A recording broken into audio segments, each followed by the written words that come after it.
What's up, y'all? Entropy here. Welcome back to Freeport Tech Dynasty. 3-0 on the season, up to number 7 in the country, following up 2 straight trips to the CFP with a strong start to this season. Still in search of our first bowl game win in general, let alone CFP win, of course. But that's for much later in the season, should we get there. We are hitting the road to take on the Texas Tech Red Raiders, who are sitting at 3-1 on the season, so they're having a pretty strong start in their own right. They only got the one loss. I actually am kind of curious what they've been up to this season. I feel like I didn't look at opposing schedules very often last season, but it does kind of help to paint a picture of what we could expect out of our opponents, for sure. Naturally, T is about as far away as you can get from F, apparently, going either direction. Here we go, Texas Tech.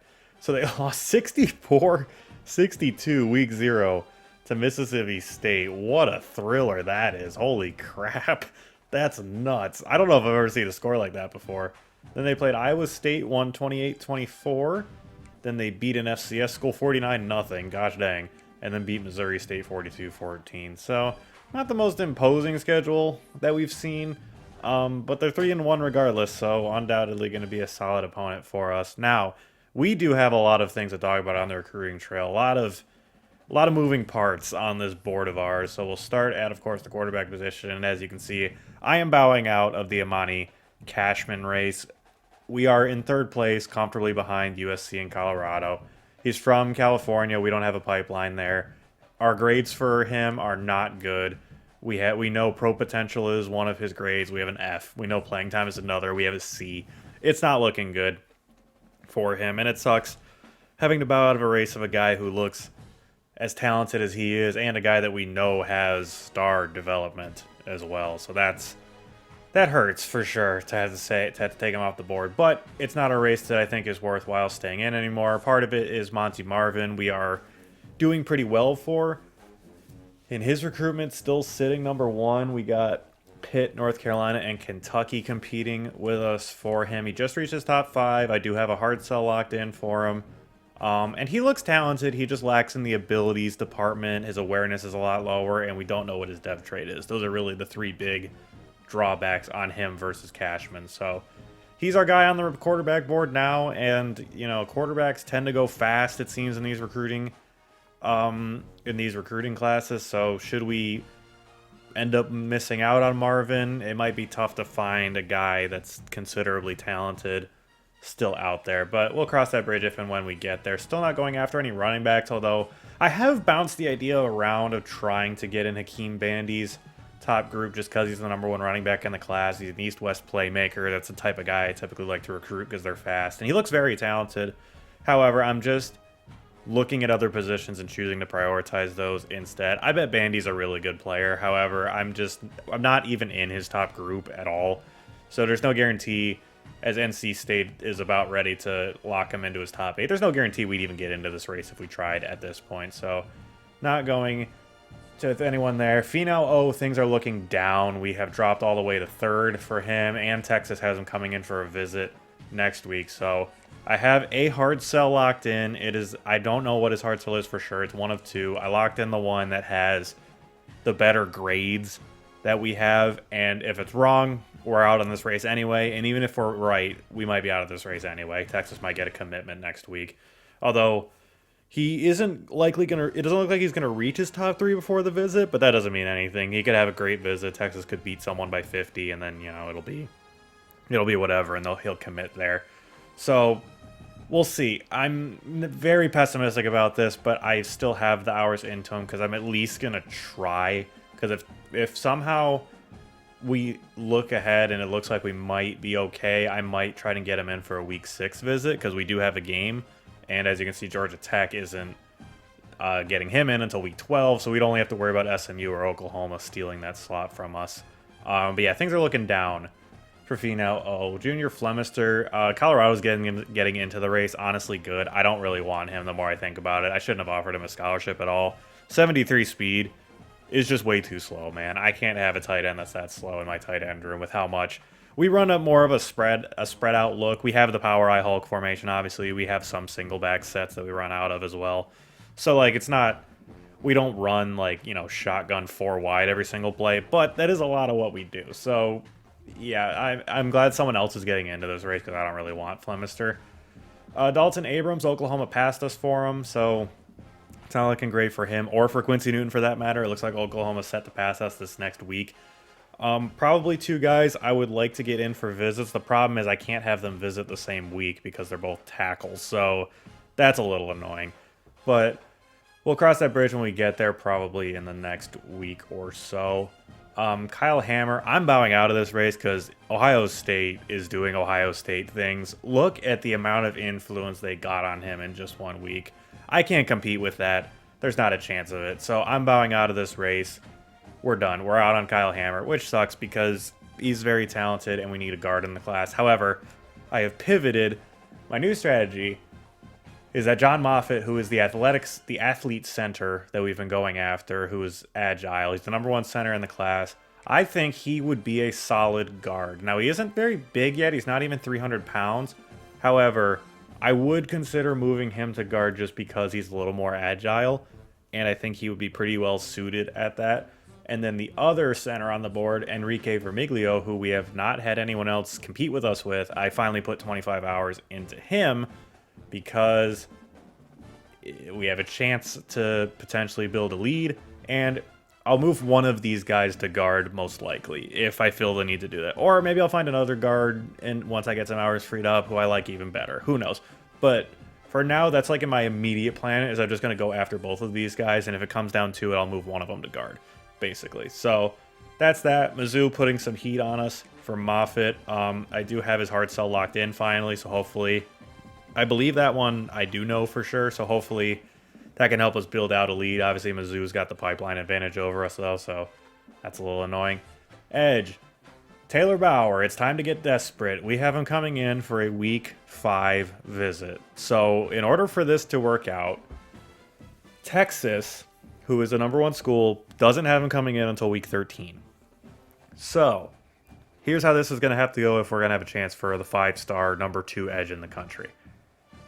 This week advances, Texas doesn't get a commitment from him, and Oklahoma doesn't somehow miraculously jump Texas and get a commitment either.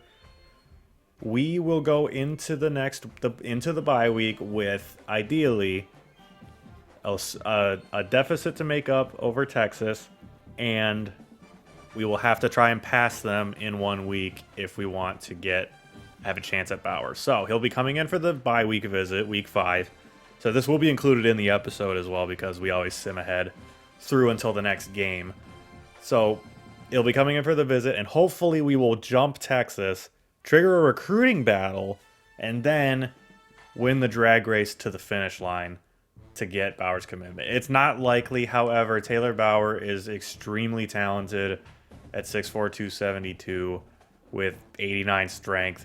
He has power and finesse moves already. His block shedding is the only thing that's lacking, only at 69. But he's got 75 power and finesse moves, 79 speed. He's a good athlete, 83 pursuit as well. He is a talented dude, and I want him at our edge spot. So we have to get crazy here. This may not work out at all, and I'll have spent the 15 hours on the visit for no reason. But we're going to try. And then Mitch Batonio, things are looking much better. We might even expect a commitment from him in the next week, which would be awesome. Because we do need an edge rusher in this class, and he's being a 4-star gem, looks very talented, #8 in the class. Coming in with workhorse already, has 85 speed, which is absolutely insane. 88 strength, 83 power moves, 71 block shedding, and then the finesse moves are only 65. So a little more one-dimensional in the pass rush department than Bauer is, and that's why I find Bauer so intriguing, is he could win with either his power or finesse moves right away as a freshman. Whereas Batonio would be more of a power moves guy. So we'll see. This one is looking encouraging though for Batonio, so that's nice. Bruce Burden, we're still in a race against Michigan. We have a hard sell locked in for him, so we'll see how that goes. Dave Bryan, LSU hasn't jumped back in the mix, so it's just us. We don't know his hard sell either, so it's actually kind of worked out that we are kind of able to take our time with Bryan as opposed to Burden here.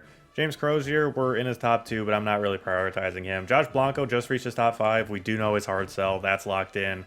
We have stiff competition for the 5-star gem Mike linebacker, and I would love to land this guy. This dude would slot right into our linebacker core, probably play right away. Like, he's talented, man. He is so dang good. Just as a freshman already. So if we could land him, he's one of the top targets on the board I would like to land. Corner. Jesse Hunt continues to be the most confusing recruitment in the world to me. No one else is going after him. We're about to lock in his top 5.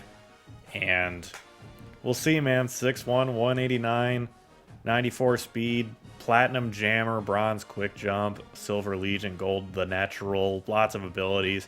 Man in zone, 76s across the board.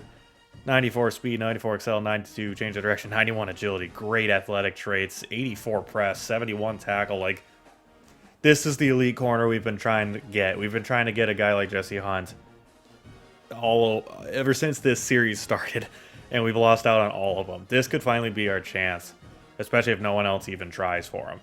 And then Cam Berry, as you can see, I have him coming in for the bye week visit as well. We're going to try and steal him from Oregon this week. Or not this week, next week. For the bye. Same thing, kind of a similar situation to Taylor Bauer. We're not gaining ground on Oregon. They actually might be gaining a little bit of ground week in, week out, just with their hard sell and all that.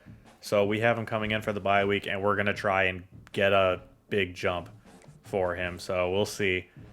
I never feel good about the bye week visits. I only use them like break glass in case of emergency type of situations. That's where we're at with Barry and Bauer. So I did also fully scout Barry as well, just because I had hours, because I took him out of Cashman and Hammer.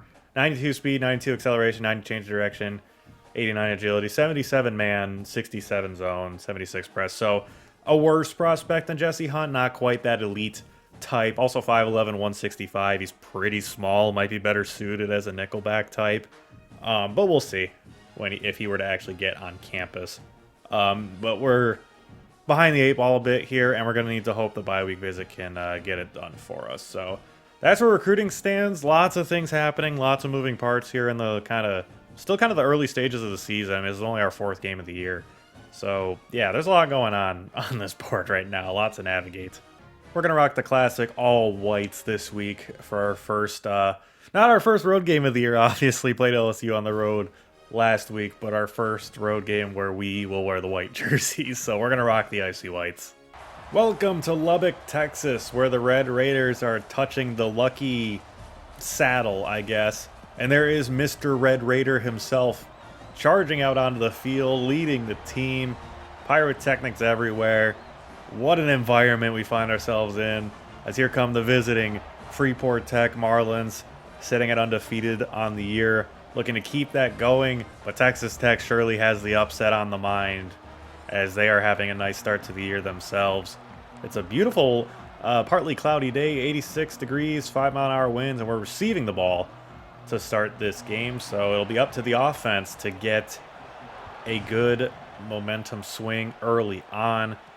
Last week, offense struggled, so the work is kind of cut out for him to have a better game today. Prince Kukwa gets it out to the 19-yard line.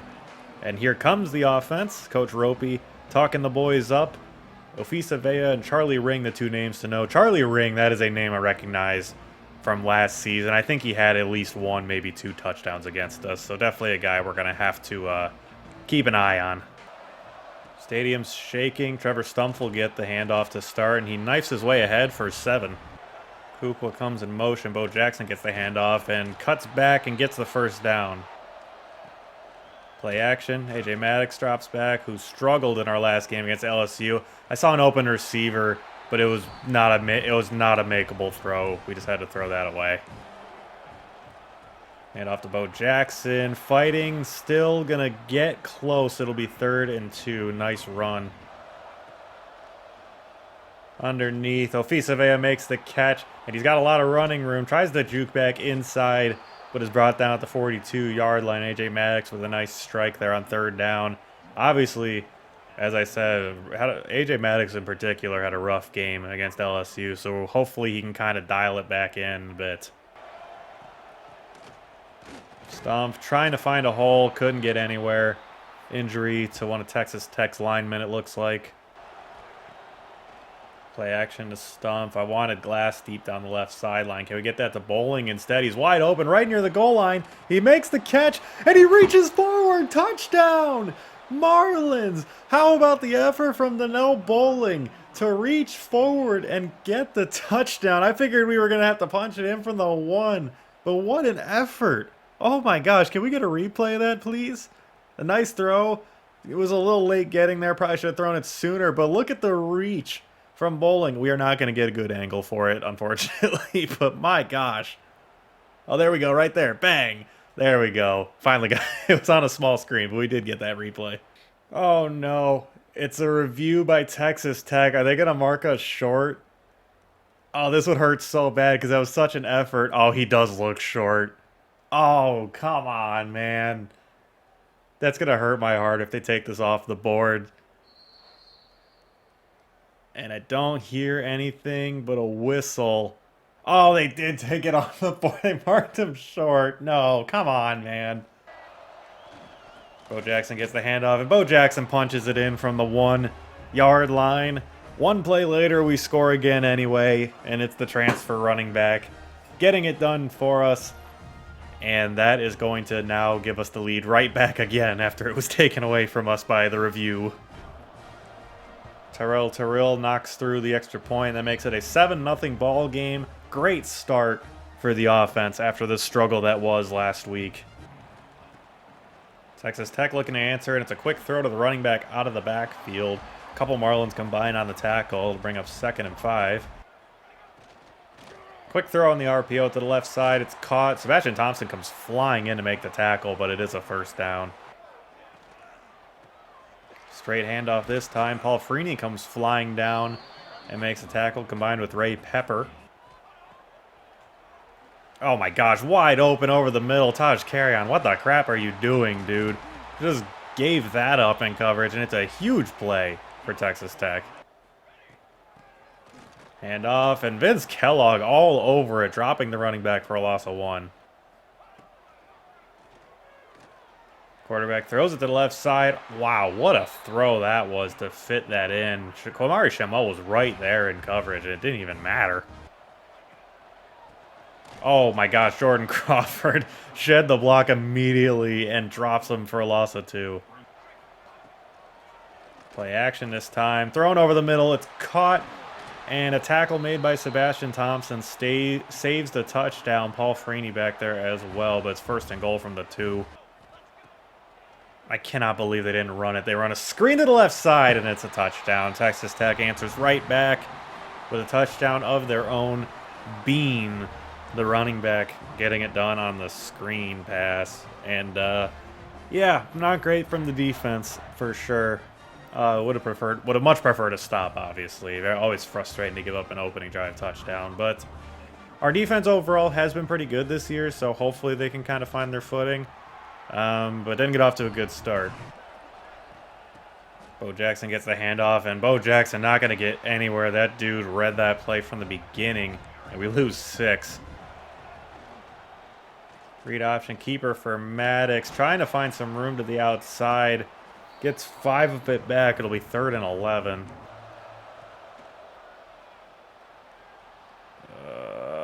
Can I get that to Bowling? We sure can. AJ Maddox with the pressure in his face zips it downfield for Bowling, who's had 2 big catches in this game, one of which was nearly a touchdown. What a start for him. Start of the 2nd quarter, Jackson goes in motion. Tuala will get the handoff and has a seam and gets ripped down just shy of the line to gain. Maddox unloads for Kukwa downfield, and it's batted away by the deep safety. Nearly had a big play touchdown there, but the defender made a nice adjustment. It'll be 3rd and inches.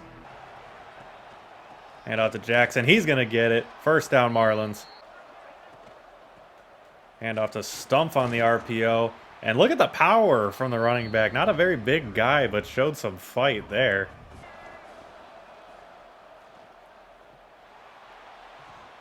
Oh my gosh, what a catch! Tristan Glass! How in the world did he come down with that?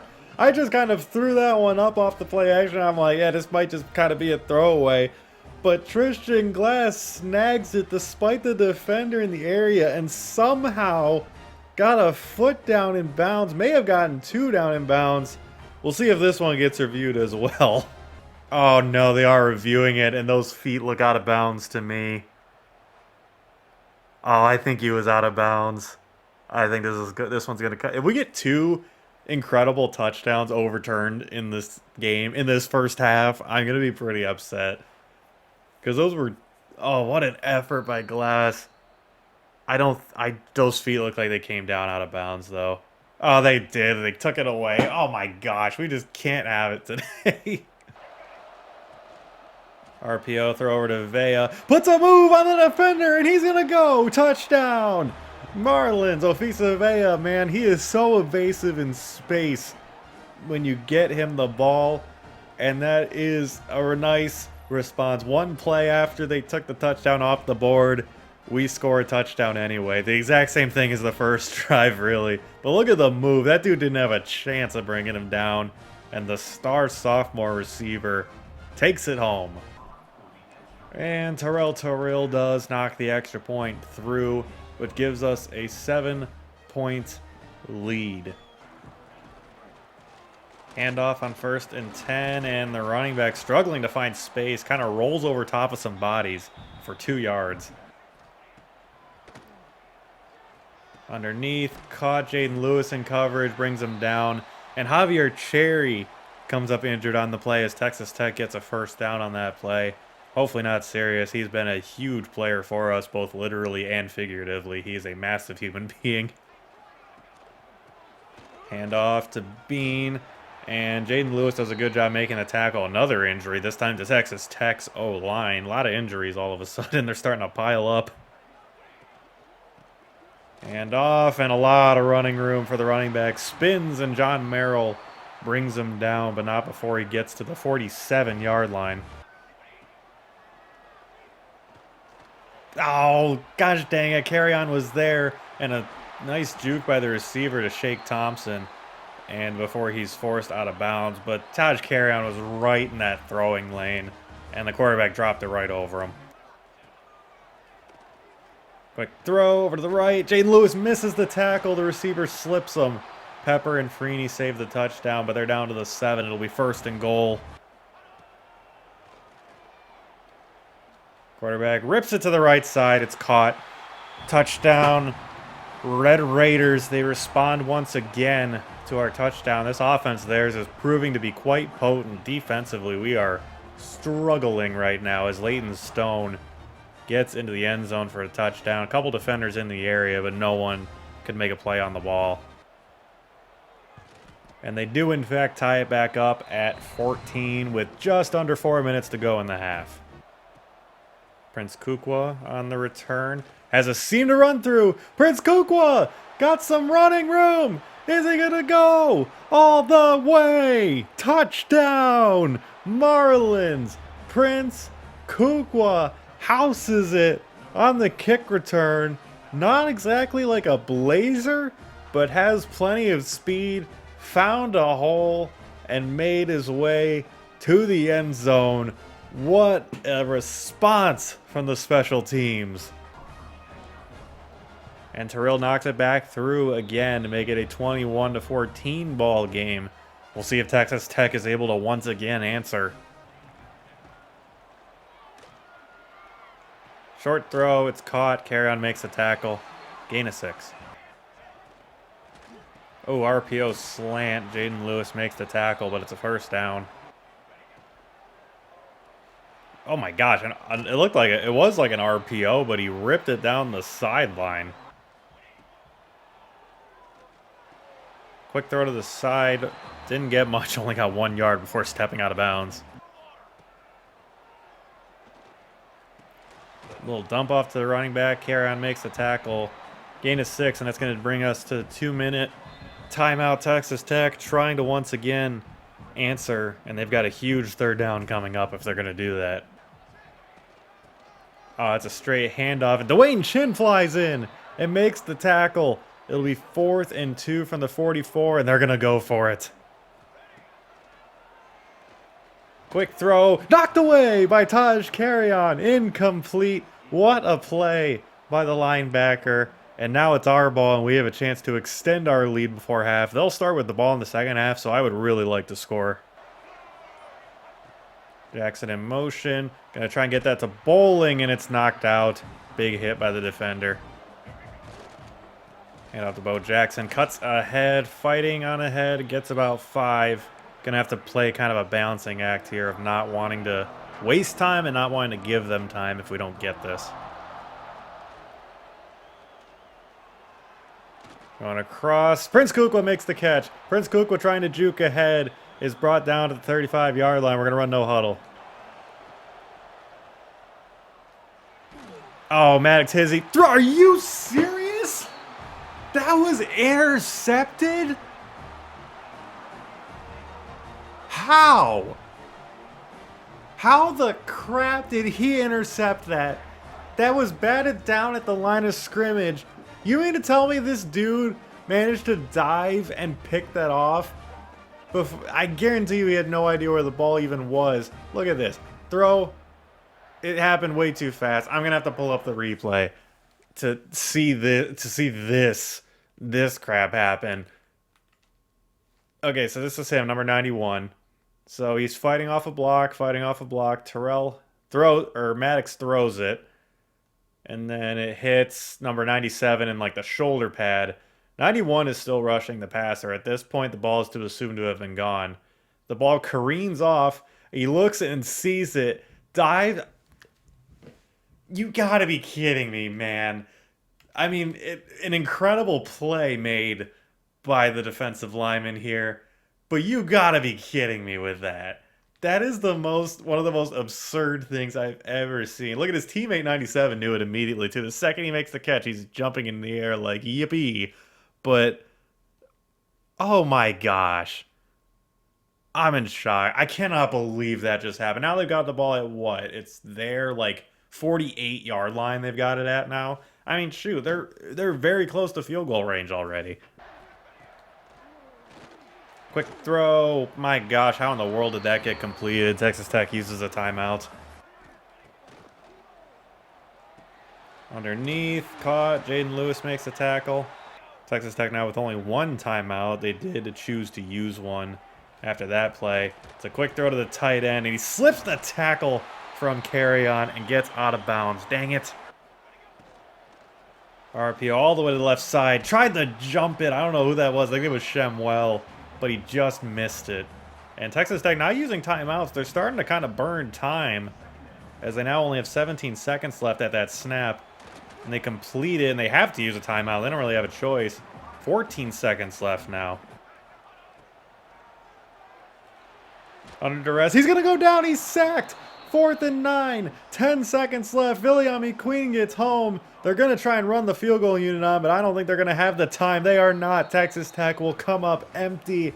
The crazy interception ends up netting them 0 points. Viliami Queen with the huge play to get home, and that will bring us to halftime. Freeport Tech holds a 21-14 lead over the Red Raiders here in Lubbock, Texas. And it is going to be a fascinating finish. Texas Tech starting with the ball, and we'll have to see how they do. Texas Tech begins the second half with a quick throw, and Xavier Kennedy all over it, slamming the running back down. It's only going to be a loss of 1 on the play. Quick throw, caught, carry on, couldn't hang in coverage. 2 safeties converge, and it's going to be a first down. Hand off, and Viliami Queen fights off the block. Are you kidding me? This dude's still going? He only got 1 yard, thankfully. Dwayne Chin was there. Hand off, and Taj Carrion drops him in the backfield for a loss of 1. It'll be 3rd and 10. All day for the quarterback. Throws it. It's caught. Freeney couldn't bring him down. Ray Pepper missed him. And it's a huge conversion for the Red Raiders. Keeper for the quarterback. Jordan Crawford drops him in the backfield. The huge man ran him down. Throw to the left side. Ray Pepper forces him out of bounds for a gain of 1. It'll be 3rd and 9. Just a shot play deep down the left sideline. Are you kidding me? That was caught. Quamari Shemwell was right there in coverage. How in the world did he give that up? Oh my gosh. Now Texas Tech is down to our 2-yard line. Hand off. Dwayne Shin blows them up for a loss of 2. They're now back to the 4. Hand off to the outside. Dwayne Shin wrestles him down. It'll be 3rd and goal from the 3. Oh, speed option to the left. He's going to pitch it. He really didn't need to, but it's a touchdown for Texas Tech. And they once again are an extra point away from tying this game up. They just keep answering, man. And our defense is not playing up to par today. As, yeah, he really didn't need to pitch that. It ended up not hurting them anyway, I guess. But quarterback definitely had a lane of his own there. And now with this extra point, they will presumably tie the game back up with 3 minutes, 38 seconds left in the 3rd quarter, and that's exactly what they will do.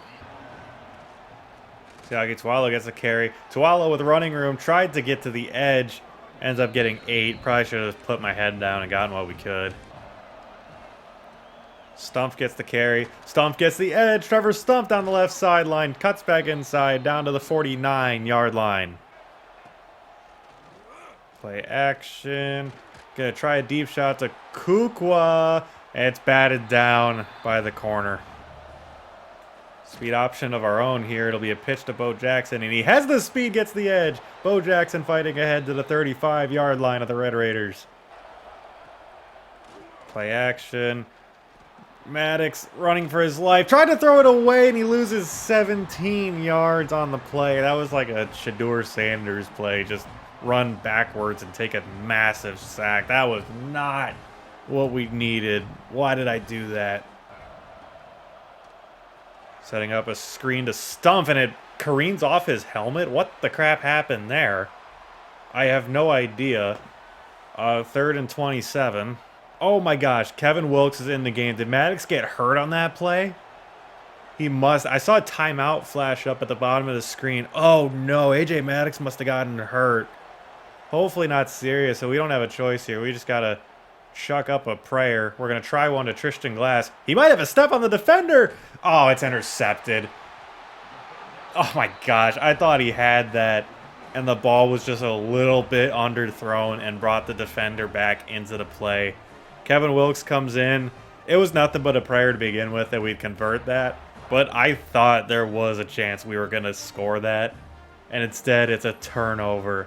Cam Freeman goes up and gets it. And our 2nd interception of the game. And yeah, see, he did have a step on him, and the throw just wasn't good enough, unfortunately. Texas Tech with all kinds of momentum now on their side, and it's a quick throw, and they're already out to midfield thanks to that play as they come out no huddle. RPO. Oh, quick throw to the tight end. It's another big play down to our 32-yard line. This quarterback has 351 yards passing already. What the crap? Hand off, and Xavier Kennedy all over it. Drops the running back for basically at the line of scrimmage. Gain of 0. One more play before the end of the 3rd quarter. It's the tight end again. Carry-on chases him down, but it's another 1st down. And Texas Tech has the momentum thanks to the turnover and the injured quarterback on our side, and 362 yards passing on their side.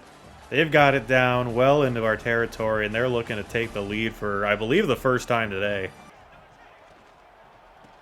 Going to be a handoff, and Xavier Kennedy is going to shut that down. Play action. Short throw underneath. Oh my gosh, Dwayne Chin rocked him, but he hangs on to the ball. It'll be 3rd and 4. Keeper for the quarterback has a running lane, and he has the 1st down to the 7-yard line. I haven't seen an update on Maddox yet, and honestly that does concern me a little bit. So I'm just hoping it isn't serious. I'd hate to lose our quarterback. Oh, another screen pass, and Taj Carrion gets through the blockers and brings them down. They scored on that play earlier. This time we stop it. 5 wide near the goal line, and it's a quick throw underneath. Dwayne Chin makes a tackle. It'll be 3rd and goal. They definitely don't need to force this. They can just kick a field goal and take the lead, but they might also choose to be aggressive. Another screen pass. Carrion can't get off the block, but Sebastian Thompson flies in and makes the tackle, and they're going to have to settle for a very short field goal from the wide hash. This will be about 30 yards, it looks like. And we'll see if they can, in fact, knock it through. Kick is up, and kick is good. Texas Tech gets their first lead of the game on that field goal. They now lead 24-21 with just under 5 minutes to go, and we still don't know if our starting quarterback's even going to take the field. Freeport Tech Nation can take a deep sigh of relief. A.J. Maddox is back on the field. Looks to be okay. Going to start things off with a run, and it's not going to go anywhere. Oh, my gosh. Oh, my gosh, no. We got hit as we threw it, and it's another pop-up interception to, I assume, a defensive lineman. I guess this dude might be a linebacker. But we just tried to get it to Vea. Just a little dump off. It was, I guess we waited too long. Let the pass rush get in there. But a third interception by our quarterback room, I guess, because that's Maddox's second. And both of his were on similar-looking plays. Gosh, dang it, man. They're right there. Now they can get a touchdown. Keeper for the quarterback. Ray Pepper drags him down at the 4, 2nd and goal. Handoff. Carry on. Comes over. Makes the tackle. 3rd and goal from the 1. This might be now 4-down territory for them. Keeper for the quarterback. Not going to go anywhere. Ray Pepper flies in and knocks him down, and they're going to settle for a field goal. I'm shocked they are not going for this, because if we get a touchdown, we could still win the game just with one possession. We just have to make the extra point, assuming this goes in, and it does. It's up and through. A 27-21 lead for Texas Tech. Man, our defense held strong these last 2 drives, and it's keeping us in the game. Okay, offense, let's take a deep breath. It's a 1-score game. Touchdown would give us the lead with the extra point. Let's all just calm down and have a good drive here. Bo Jackson trying to get us started. Get 6. We're going to try and get another play in before a 2-minute timeout. Play action to Jackson, and we're going to just dump this off to Tualo. Boy, Kukwa broke free deep down the left sideline, but that might have been because the guy came off once the throw happened. 2-minute timeout at our own 34-yard line with all 3 timeouts. We need a touchdown. Screen pass to Stumpf, trying to get some momentum going. Gets down 7 yards. We're going to call no huddle because we got to get down there, man. Oh, my gosh. Another one batted down at the line of scrimmage, and it's going to be 3rd and 3. Maggio makes the catch at the 1st down. No huddle time. Bowling makes the catch. I'm going to call timeout. Minute 22 left. 2 timeouts now in our pocket, and we just crossed midfield. Trying to get one to Glass. He makes the catch and gets the 1st down. Temporary clock stoppage. We're going to call no huddle. It was supposed to be a fake screen, but we're just going to throw to Kukwa. What a move he put on the defenders. Couldn't get out of bounds, though. We're going to have to run no huddle again. Glass. Oh, no! It should have been intercepted. I don't know why that pass went to the inside. I wanted to throw that straight.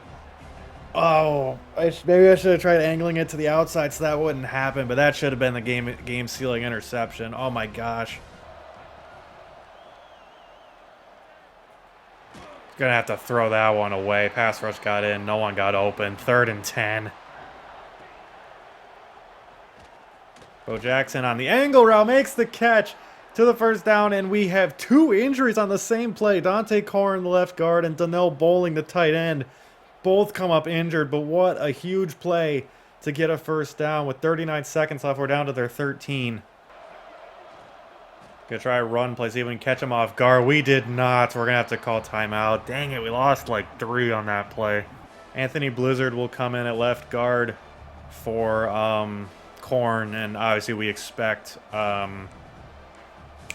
Chester Elias to come in for Donnell Bowling, as yes, Elias does find himself on the field here. 35 seconds left, 2nd and 13. Just trying to get in the end zone. Can we get that to Vea? We can, and he gets out of bounds. 3rd and 5, 30 seconds left. Sprained wrist for Bowling, so yeah, Elias will come in. Oh no, Maddox is going to go down.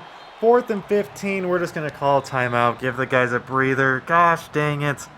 Now we have to get into the end zone on this play. That's literally our only chance now. The last-ditch effort. Tristan Glass in one-on-one coverage. Got his hands on it, but it's knocked away. And that is going to do it for this game. Texas Tech is going to pull off the upset at home, knocking off the number 7 Freeport Tech Marlins. Mostly on the arm of their quarterback, who was absolutely spectacular in this game today. Threw for almost 400 yards, I think, when all was said and done. Their defense did well, turned us over. Yeah, Stephon Petty, 97% completions. So the dude threw like 1 incomplete pass the whole game. Everything else was caught. And, you know, he didn't do a ton with his legs, but he can run around because he did try a few times. I think he had maybe 1 or 2 nice runs in the game. Oh, gosh dang it. This is part of playing in a tougher conference, though. It's hard to win these games. You know, a road game against a good Texas Tech team is tough. 32 for 33 for 369 and 2 touchdowns. Absolutely insane output from their quarterback. And ours was not very good, I don't think. AJ Maddox, 13 of 25, 52% completion for 201, a touchdown and 2 interceptions. I almost can't even blame him for the interceptions. Like, we got hit as we threw both of them, and the one was like, you know, bounced off a guy, and then another defender happened to be there and made a diving interception. I mean, what do you want the quarterback to do in that spot? You know, it's just a fluke play that happens sometimes. And it happens in football, especially in college football. I remember watching, there was a play in the Michigan-Penn State game in like 2022. J.J. McCarthy threw a pass, got batted down at the line of scrimmage, and like bounced off a Penn State defender's helmet or something, and then another one caught it and intercepted it and almost returned it for a touchdown. Just like, these things happen in college football. But when you have 2 of them happen in the same game, that's tough. It's tough to come back from that, especially when our offense just struggled in our last game against LSU as it is. Kevin Wilkes only attempted 1 pass and threw an interception. It was like a 3rd and 18 or something that we just chucked deep to the end zone. But I will say, as one point of criticism, I do think that pass could have been completed for a touchdown. Wilkes just didn't get it to him and left it way short, allowing the defender to get back into the play. So, yeah, not great from Wilkes, but that's a tough spot for him to be in. I'm not really mad at him about that one. Rushing, boy, Trevor Stumpf ended up being our leading rusher, 4 carries for 43 yards. And Bo Jackson had 10 carries for 34 and a touchdown. Very inefficient day by his standards, by our standards as a program, really. We usually see, you know, running plays that are, we usually see running output, I should say, stat lines that are 100 yards a game, easy. Just didn't happen. Siaki Tuala was solid in his 2 carries, taking them for 18 yards in total. AJ Maddox, 3 carries for negative 23. Obviously, there's like a 17-yard sack and then a whatever yard sack that was the second to last play of our drive. And, yeah, he struggled today. There's no doubt about that, for sure. And he had stretches where he was throwing well, but with his legs didn't do anything today. Receiving, Donnell Bowling, the leading receiver on today, had 3 catches for 77 and nearly a touchdown before it was taken off the board due to review. Ofisa Vea had 3 catches for 51 and a touchdown. Prince Kukwa had 2 catches for 34 yards. Bo Jackson had a 13-yarder. Tristan Glass had a 7-yarder. Siaki Tualo had a 7-yarder. Trevor Stumpf had a 7-yarder. And Ben Maggio had a 5-yarder. So, weirdly enough, Maddox at quarterback has led to, I feel like, more guys getting involved in the passing game than ever. I guess part of that might be we're running 3 running backs and mixing them all in more. But still, I mean, there's a lot of names in this receiver. There's been a lot of games where there's only been like 3 names here in the receiving tab. So Maddox gets the ball spread around. Unfortunately, today it included the defense as well. Blocking, 5 pancakes for Keenan Sexton. He's been great. Sophomore transfer, Caesar Drake had 3 pancakes. Sean Herman had 2 pancakes and is credited with giving up a sack as well. That's too bad. Especially for your left tackle, you don't want him giving up sacks. Tim Whiteheart had 2 pancakes. Dante Corn had 1 pancake. And Trevor Stumpf credited with giving up a sack. Interesting. I'm not sure how that works, but I guess he was the primary blocker on a guy that ended up sacking Maddox, so that's too bad, but it is a true freshman, and a true freshman that isn't very big, so I'm not exactly surprised. At the same time, defensively, man oh man, 10 tackles for Paul Freeney, and 4 guys with 8. Dwayne Shin, Taj Carrion, Jaden Lewis, and Ray Pepper. Jeez, OP, that's crazy. Sebastian Thompson had 6 of his own, so the safety's up there in terms of tackles, and yeah, when the opposing quarterback has the kind of stat line this dude had, it's gonna happen, man. TFLs, we had a lot of them. Holy crap. Xavier Kennedy, Dwayne Shin, Taj Carrion, and Jordan Crawford each with 2 apiece. And then Jason McCants, how about that?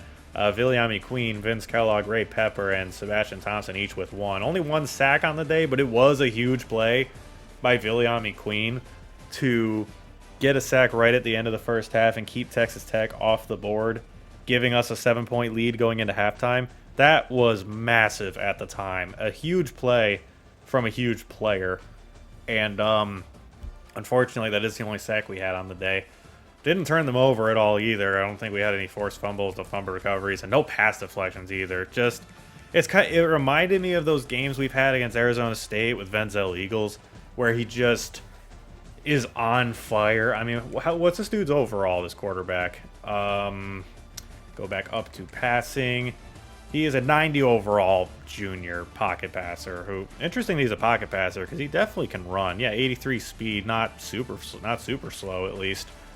But these elite quarterbacks, man, they tear us up. And I think that does go to show that our secondary has a lot of room to improve, you know. I mean, you look at our defensive backs, it's, you know, their overalls are not very high. I don't know why I didn't go to Freeport Tech when I told it to. There we go. But you look at Paul Freeney is a 78 overall. We love Paul Freeney, but he is a 78 overall. Jaden Lewis, our number 1 corner, is an 84. Like, that's good, but that isn't, like, elite, you know? That's not 90 plus. Ray Pepper is only a 77. I always think he's higher than he is, but he is only a 77 overall. Sebastian Thompson's an 81. Shemwell is what? An 80. Like, our secondary has never been a strength of ours, unfortunately. We've had good players back there. I like these guys. I like Shemwell, Freeney, Thompson, Pepper, and Lewis, but it's hard to stop these elite quarterbacks when you just don't have elite defenders back there. So it is a shame that this has been a problem for us against these top-level quarterbacks. And, you know, the quarterback today, what was his name? Stephon Petty? Yeah, Petty made us pay today, unfortunately, and that's where a lot of our problems are going to continue to lie until we either figure something out with the guys we have or we just get better guys in here, you know. Prince Kukwa, also got to highlight him, did return a kick for a touchdown. It was awesome. 103-yarder, started his return well into the end zone and housed it from there. So shout out to Prince. A heck of a play in the first half, but man, we just didn't do enough today. Not so good. The Marlins collapse, falling to Texas Tech in a major intra-conference upset. Yeah, I don't know if collapse is the right word. We did only lose by 6, and we had the lead until the 4th quarter, you know. Or wait, no, that isn't true. We were tied until we were not trailing until some point in the 4th quarter when they kicked that first field goal with like 5 minutes left or whatever. So I wouldn't say we collapsed, but yeah, first loss of the year, obviously, for a team that's ranked in the top 10 right now. And Texas Tech made the plays, and we didn't. I mean, I can think of plenty of offensive plays I would like to have back, specifically the 3 interceptions. Granted, I don't think any of them were super problematic due to either the way the play itself happened or the situation in the case of Kevin Wilkes' interception. But defensively, man, you got to stop the opponent. And we just didn't. Did Texas Tech even punt? I don't think they even punted in the game, now that I think about it. Yeah, I don't think Braylon Toji was ever back there for a punt return. So we never actually did stop Texas Tech, which is kind of crazy to think about now that I say it out loud. Except for the one time we stopped them with time expiring in the first half. But outside of that, they kind of just did what they wanted.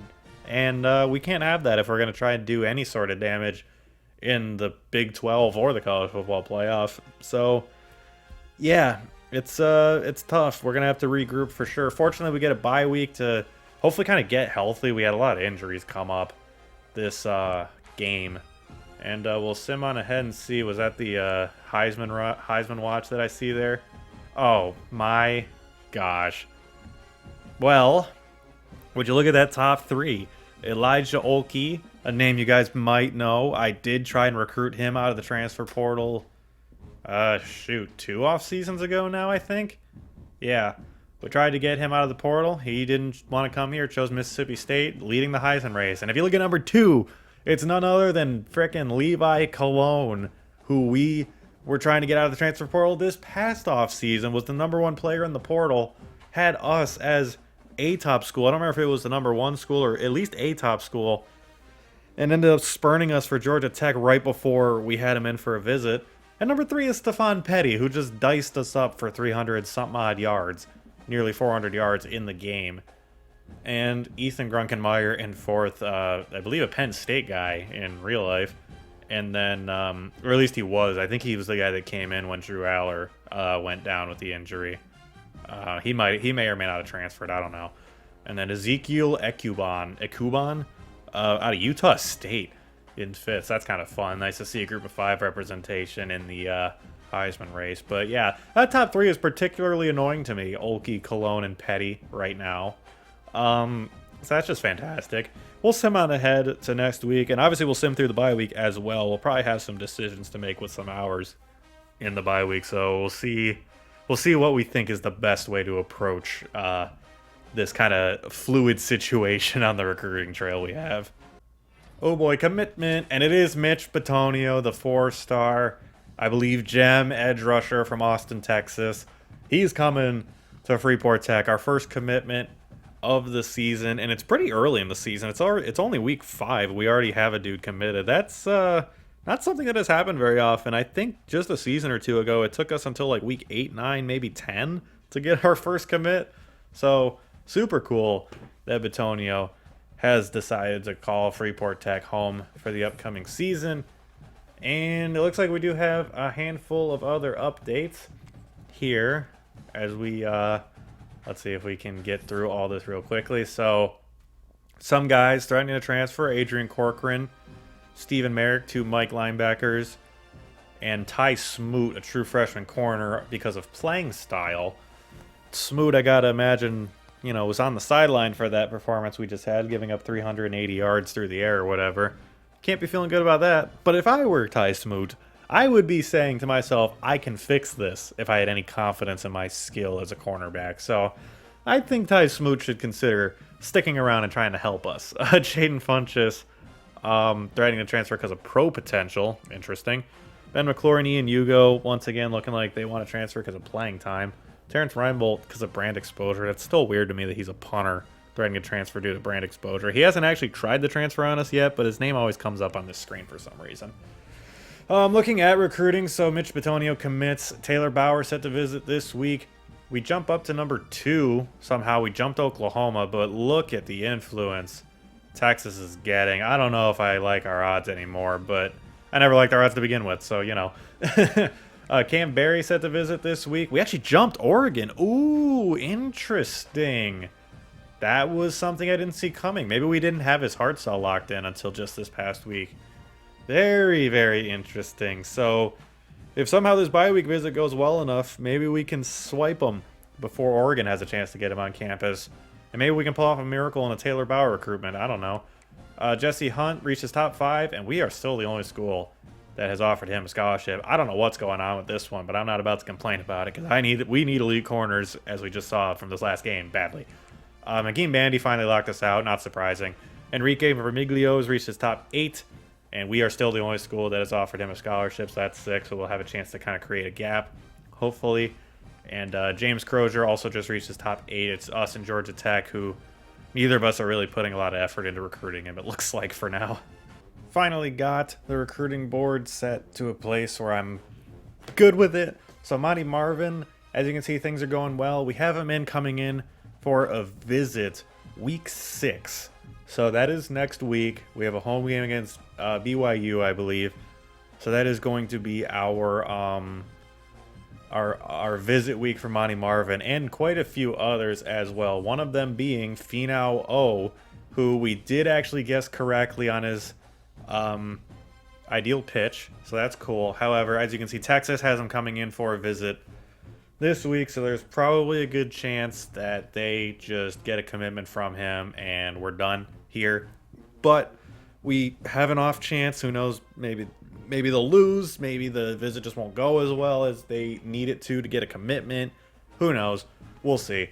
But we have him coming in for a visit next week. So unfortunately, that does lock up a spot with a guy who might be committed to another school before he even visits. So hopefully not the case, but we'll see. It's a risk I'm willing to take for a dude this talented, the #1 receiver in the entire class as well.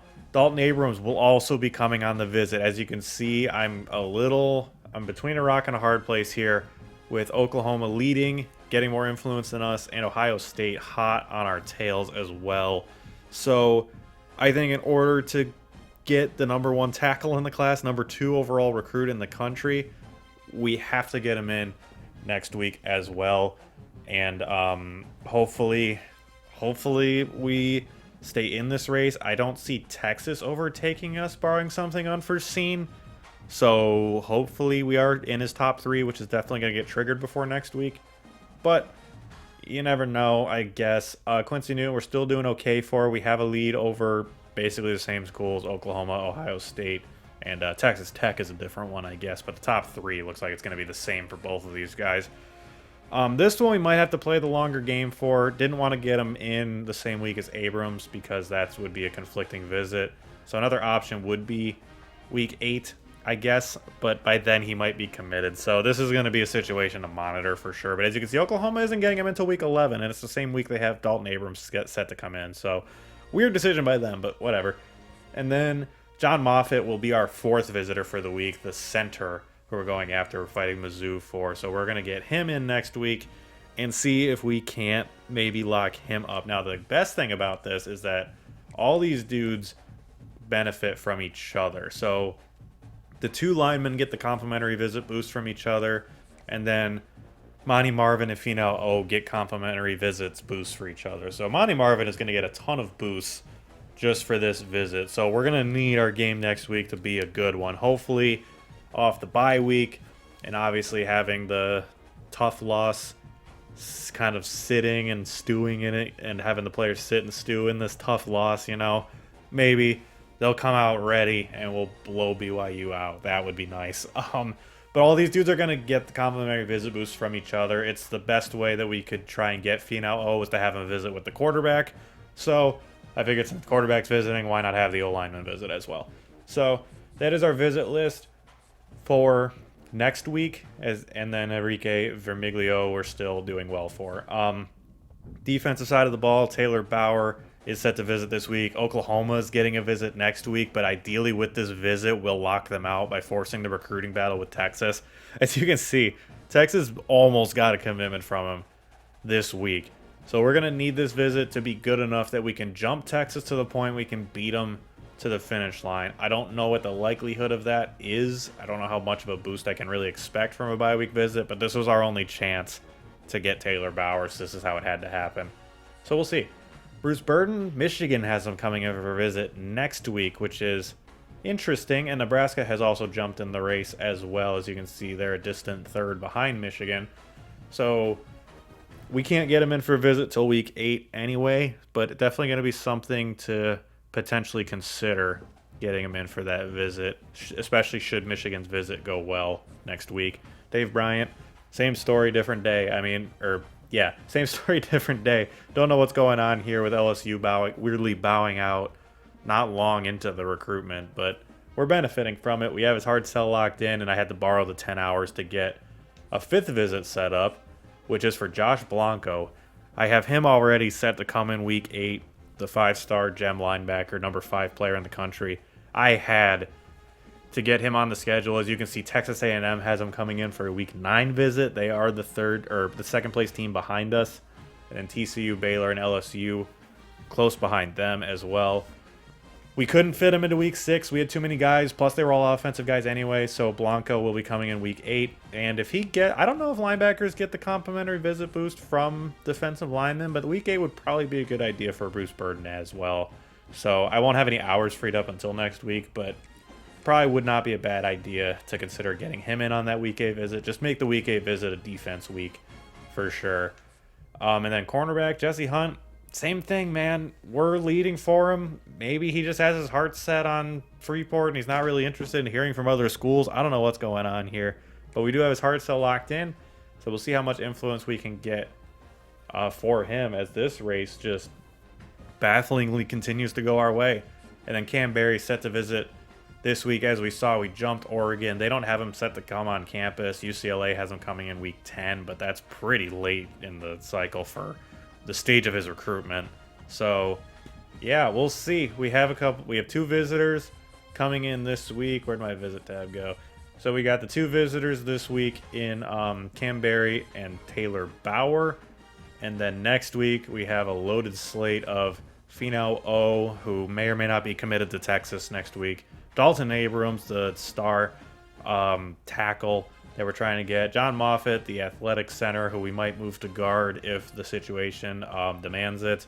And the quarterback, Monty Marvin, has become our top quarterback target with the Monty Cashman recruitment not going well. So we'll see. And then Josh Blanco coming in week 8. So a fascinating few weeks here as the visits are starting to get on the schedule. This is the stressful part about going after very talented guys, is that we got to get these visits spaced out like perfectly to land the guys that we want to. And it's an uphill battle for some of them, but we'll see how it goes. No doubt about that. But we will sim on ahead and at least see how our 2 bye week visits go, as well as any other updates for our week 6 game before we end the episode. So let's see, baby. No commitments. We are in a recruiting battle with Oregon for Cam Berry. So I don't know how they triggered it. I didn't think they were even remotely close enough to trigger a recruiting battle. But here we are. We still lead for him, obviously, but all they got to do is get him in for a visit and we're screwed. So that's extremely frustrating with him specifically. I thought we actually had a really good chance of stealing him right there with that visit, but bye-week visits are weird, man. Finau O does commit to Texas, so we're not going to have a chance at him. That's now 2 cycles in a row that Texas has stolen our top receiver target right at the last second. So that sucks. So Finau O going to be a Longhorn. Dalton Abrams set to visit this week. Oklahoma has a considerable lead over us. We do still come in at second behind ahead of Ohio State, so that's good, I guess. John Moffitt set to visit this week. We still hold the lead over Missouri. Monty Marvin also set to visit this week. Pitt looks like they're catching up a little bit, so we might need this visit to go well for him. And then Quincy Newton reaches top 3. Oklahoma just jumped us for him as well. Oh my gosh. Are we going to get screwed by that one too? I feel like they're about to steal him from us, which would suck. Losing out on both of our top tackle targets would suck, as tackle's kind of a position we could use. I guess more so for depth purposes, because we know Sexton's going to be at right tackle. But Herman, I can't remember if he's a junior or senior. But either way, we can always go portal, but missing out on both of these guys would really, really suck. And Taylor Bauer, we don't get enough of a boost on the visit to even trigger a recruiting battle. He's just going to commit to Texas. So Texas steals 2 of our top recruits, the number 2 edge in the country, the number 1 receiver in the country. 2 guys we've had on the board since the beginning, 2 guys we've done pretty well in the recruitment for, but it wasn't meant to be for either of them. Texas steals them both. And that is going to do it for this episode. We settled in at number 17 in the country with the loss to Texas Tech, and we welcome the BYU Cougars to town for a home game. It's nice that we're back at home after a tough loss like that. Hopefully we can get some momentum back and get another win another win in the win column. That would be nice for sure. We'll have some recruiting hours to screw around with, obviously, given that 2 dudes committed to other schools, so we're no longer in those recruitments, and then we're getting the hours back from the visits. So a lot of decisions to make with those hours ahead of me for sure, and we'll see what's best, whether it's getting more visits on the board, getting more visits on the schedule, getting more recruits on the board, whatever. We'll see what we decide to do with those, but that's going to do it for this episode. Thank you very much for joining me. I love and appreciate each and every one of you, and I'll see all y'all in my next episode. Later, y'all.